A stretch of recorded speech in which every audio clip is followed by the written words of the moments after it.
Hi everyone, welcome to ELI, the place where you get your daily dose of inspiration for entrepreneurship.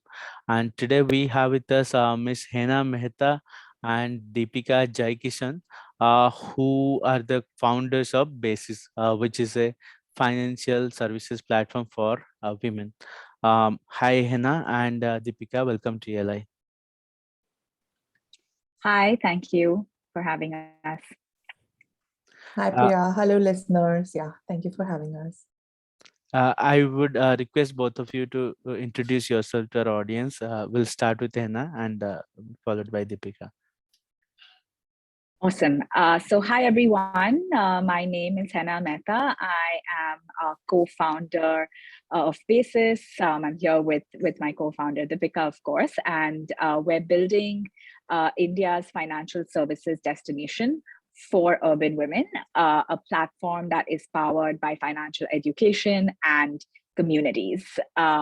Prior to Basis, my background and career has been entirely in fintech.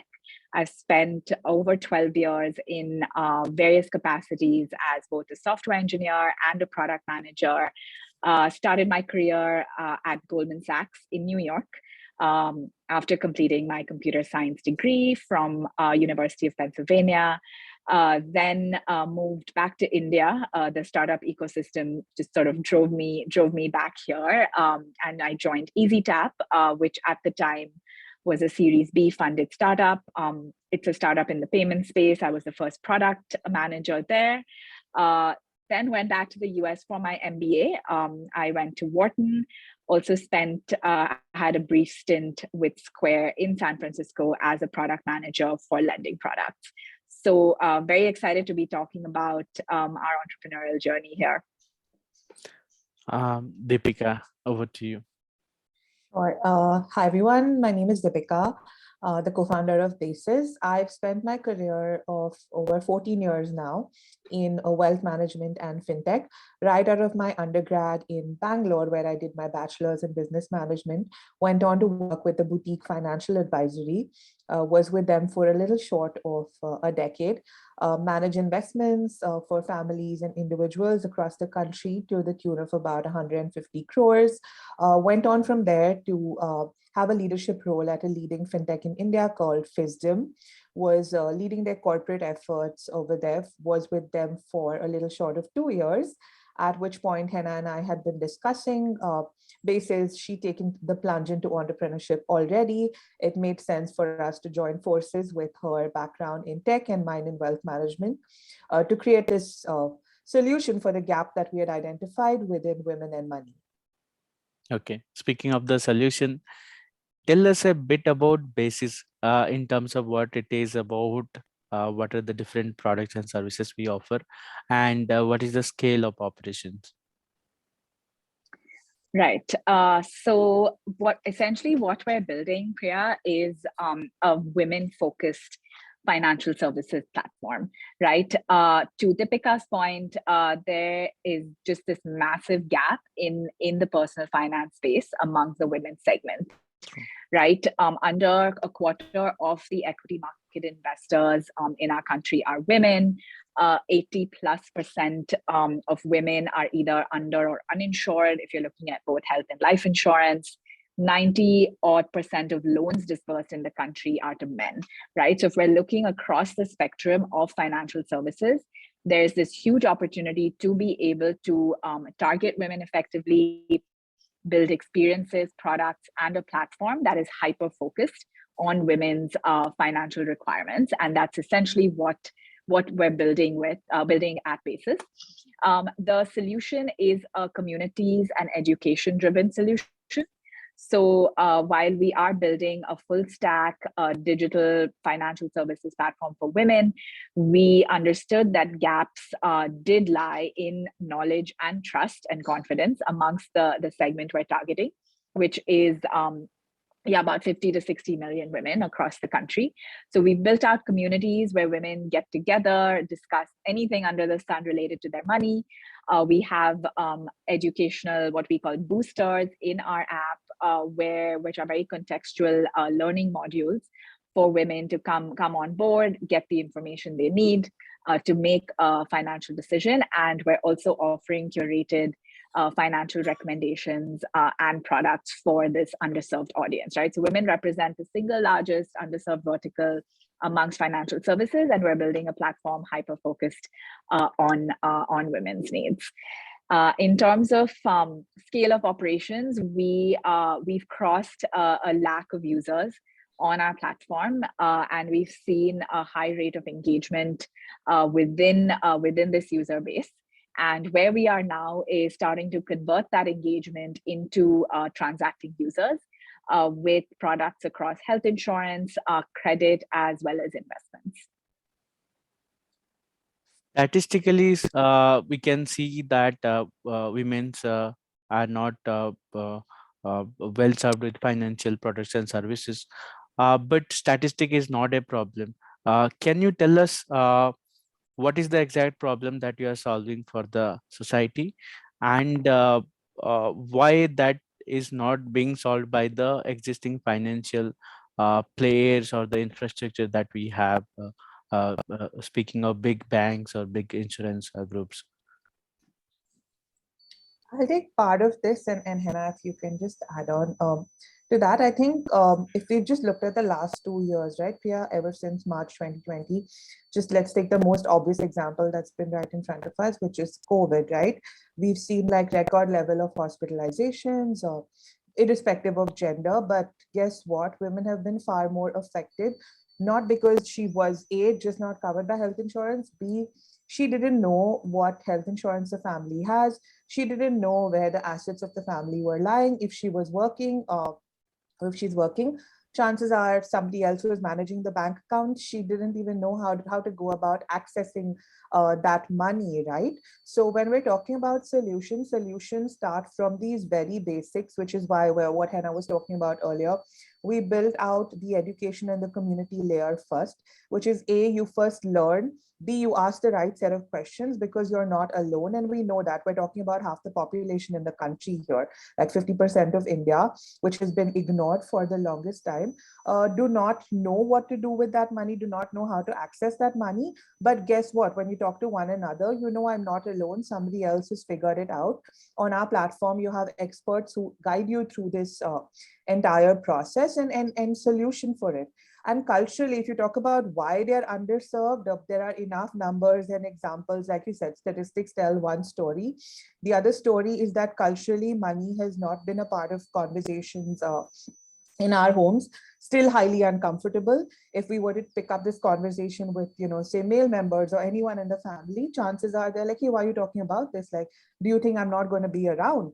While you can't say it to them very obviously, yes, beyond a point, you may not be around. We do know that life expectancy of women is longer than that of men. We know the simple stuff, again, which is statistics, which is numbers. We see that for every 100 rupees that a man earns, a woman earns 75 rupees, which is all the more reason for her to invest her money, because she's A, earning lesser, B, that money is not growing because it's probably in an FD or an RD or in gold or in other safer avenues. So what we are doing essentially is A, making her aware that these are certain changes you need to make, because life obviously throws various curveballs, and even if not, if things go really well also, you should know that your money is working for you.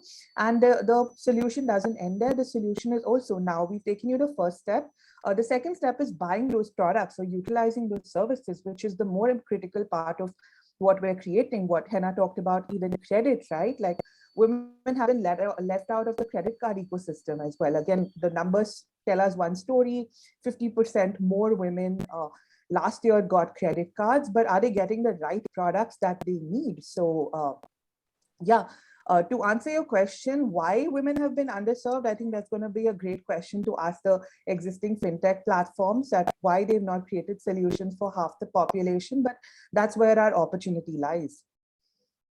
Okay. Yeah, and just to add to that as well, right? Historically, if you look at the ecosystem, men have been the owners of wealth, right? And FinServe, as with many other industries, is a very by men for men space, full of blind spots, right? If you look at any of these products and you ask a woman what she may be looking for, the answer will be very different from what a man thinks a woman may be looking for, right? And so with Basis, we are a platform designed for women by women, and that itself is super powerful, and we can design things with much deeper empathy and compassion for this audience.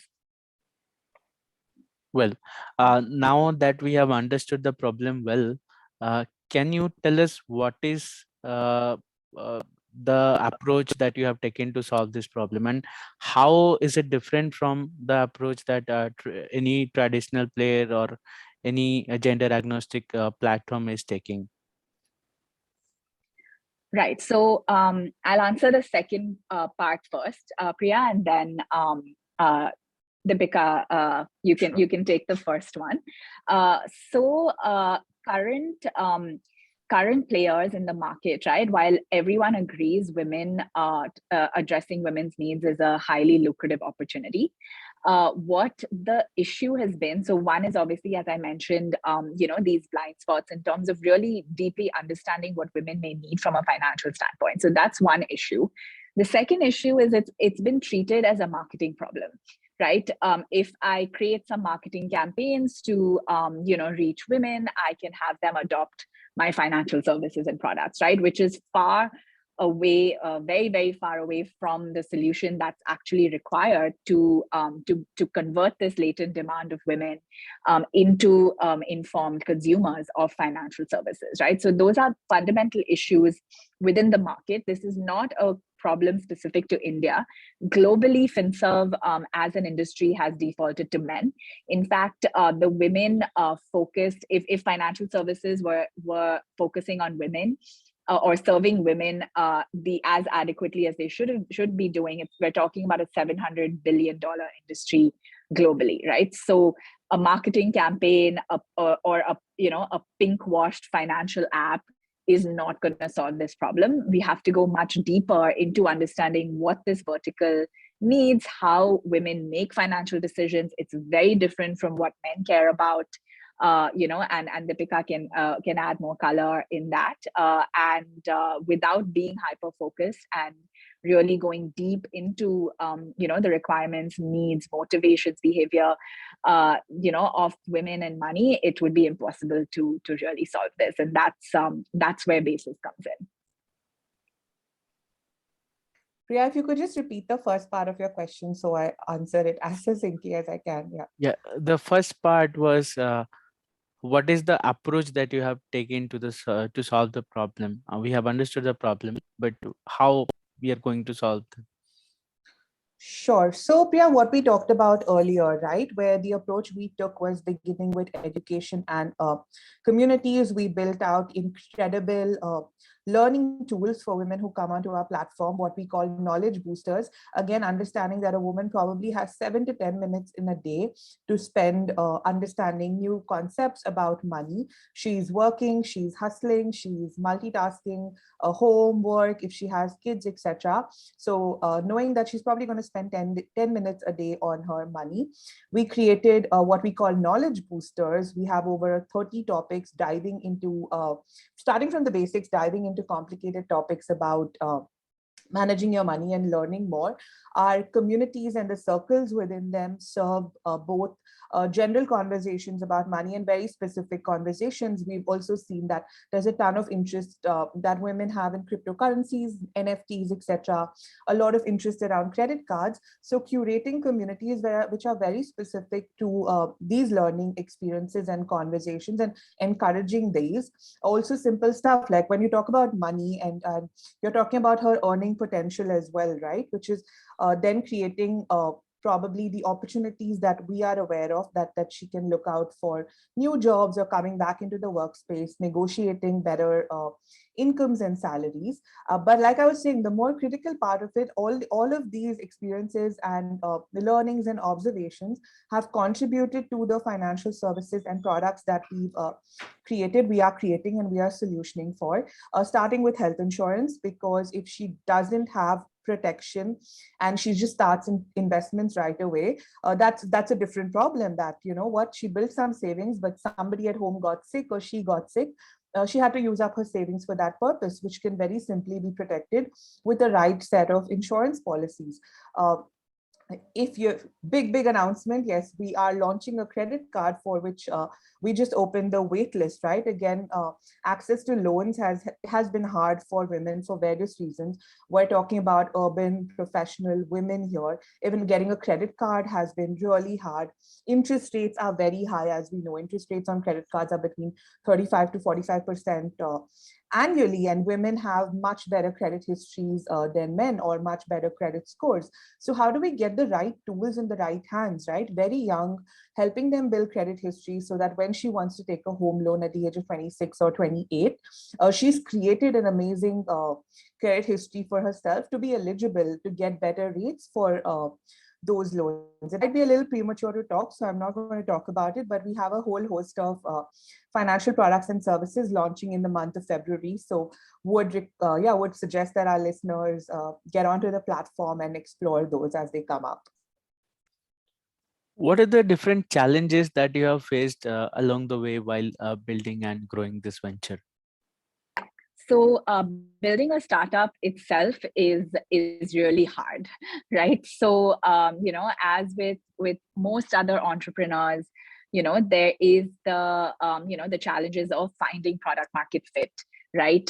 Fundraising is another journey in and of itself, and then getting the best team on board, which we believe is much harder than some of these other challenges that I mentioned. So we faced our share of, and we continue to do so, right? If I know there's a quote by, I think it was Mark Andreessen, that said, if startups were easy, everyone would do them, right? So it is a roller coaster of a journey.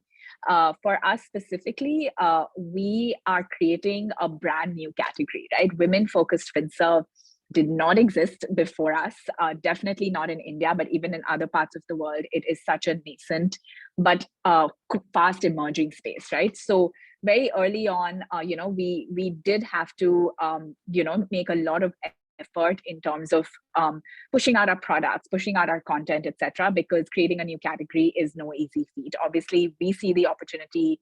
We are highly bullish. The space is going to blow up in the next 3 to 5 years, and Basis is going to be at the forefront of that innovation, right? But it comes with its share of challenges as we continue to build and scale. I did talk about it being a roller coaster ride. I think the biggest lesson for me personally, at least from building a startup, has been just dealing with uncertainty, right? We're used to very structured lives, growing up, school, college, a corporate job maybe, but a startup is exactly the opposite of that, right? So just being okay not knowing what the next few months may look like, having a long-term vision, of course, but being okay to just ride through all the bumps that come along the way. And there will be bumps, and things will not go according to the plan you set out to do. So dealing with unpredictability, uncertainty, and just a crazy learning curve is what entrepreneurship teaches all of us. Yeah, I think one thing that we talk about a lot at Basis, and being women entrepreneurs, right? We do get this question, and these are not things that are unknown. Yes, lesser capital is going to women-run businesses, etc. I think if there's one thing that we've also learned is everything is figure outable. It's also where your intent lies. We can either keep stating problems and wallowing about those, or we can figure out solutions for things that are within our control. So I think, yeah, most things are solvable. Everything is figure outable. It is exactly where your intent lies and what you want to do and how passionate you are about your business. Most of the product or platform-based startups which operate at scale, they tend to discover some growth hacks along the way, which work really well for them. So, any growth hacks that you have uncovered along the way, which has worked for you? Well, if you build a product users want, that's the biggest growth hack, right? For us, like we said, we are the pioneers in this space. Women have loved our platform, and the biggest growth hack is that viral coefficient, right? A woman loves what she sees at Basis. It's solving, a pain point that she may have had for a really long time. She tells her friends, she tells her sister, she tells her colleagues, she tells other family members. And that for us has been, how we've achieved most of our growth so far. How did you acquire the initial setup users to your platform? So that's been a combination of various things. Priya, we've obviously made use of these highly engaged social platforms. Instagram, of course, has been a great way for us to reach our users who are engaged on the platform. Beyond that, we do partner with various other organizations and institutions. So we do work with various corporate partners where we are able to reach, salaried women who may be looking for better solutions for their money. We partner with other communities in the country. These could be communities of young moms, communities of professional women, communities of freelancing women, things like that. And then we do a lot of work on the content and educational front with women-centric publications. So these have been ways for us that have worked in terms of getting in front of our captive audience of women users. A big part of building a venture is about hiring the right people into the venture and making them aware about the vision, mission, and the uh, uh, or in other words, getting people tuned to the rhythm of the venture. So, can you tell us how do you go about hiring and onboarding people into your venture?